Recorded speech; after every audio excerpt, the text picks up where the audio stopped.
Hello, everybody. Favorite Imam Sheikh Mufti, Thick. Um, I just thought I'd do this quick video. Again, another quick one. Trying to keep them quick at the moment so that I can get more viewers and more subscribers. At the moment, obviously in the UK, there is a big hoo-ha about the child grooming gangs.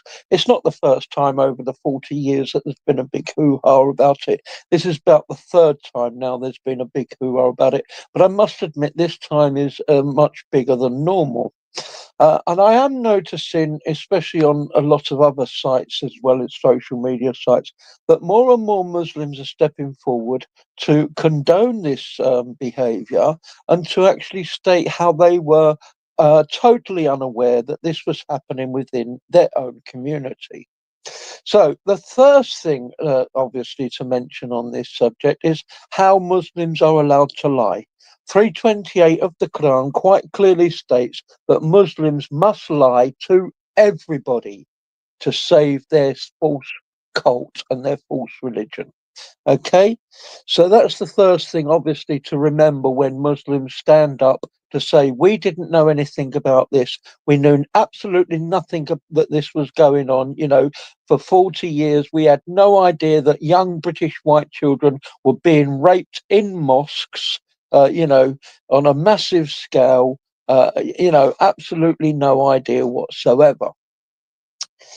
And of course, the second thing to remember with this is that Muhammad himself, in a lot of the Sunnahs, Sahih Muslim 1745A, 1745B, and 1745C, is just a few of the hundreds and hundreds of hadiths and Sunnah where Muhammad himself said, if the women and the children are from them, i.e., they are not Muslim, they are British white children or any other race of white children or any other race or colour of children that are not Muslim, then grate them over and over and over as much as you like and unalive them.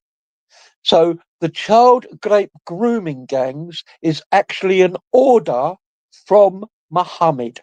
So when Muslims stand up and say, we didn't know this was happening in our mosques and our community for over 40 years, and then when they say we condemn it, both of those statements are lies.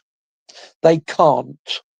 They cannot have not known, first of all, that this was not happening within their community for over 40 years. That's an impossibility, especially seeing as the majority were probably involved in it anyway. But the other part with it, as I say, is that they cannot condemn it because Muhammad told them to do it. So they cannot condemn what Muhammad told them to do. It's physically impossible. Surah 4, Ayah 80 of the Quran. Again, literally states, in order they must obey Muhammad and follow Muhammad in order to obey Allah and follow Allah. So when Muhammad tells them to go out and do child grooming gangs in countries they live in that are not Muslim countries and to children that are not Muslim children, they have to obey it. And all Muslims follow the Sunnah. So again, when they say they condemn this action, they are definitely lying. There's no two ways about that. They cannot condemn it because Muhammad told them to do it.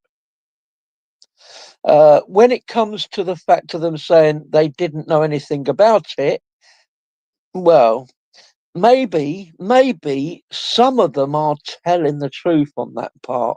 But then when they go on to lie after that to say that they condemn it, I would very much doubt that they're telling the truth on the first part. Okay? So, the fact that they are then lying totally and utterly on the second part, saying they condemn the child grooming gangs, proves conclusively they are clearly lying on the first part when they say they know nothing about it. And that's following 328 of the Quran. So any Muslim that follows the Quran and follows Muhammad, which all Muslims, as I say, have to, They can't condemn the child grooming gangs because it's Muhammad who told them to do what the Pakistani Muslims are doing to the British white girls. Okay, please everybody like, follow, repost, share, subscribe. God bless you. Peace of Christ to you.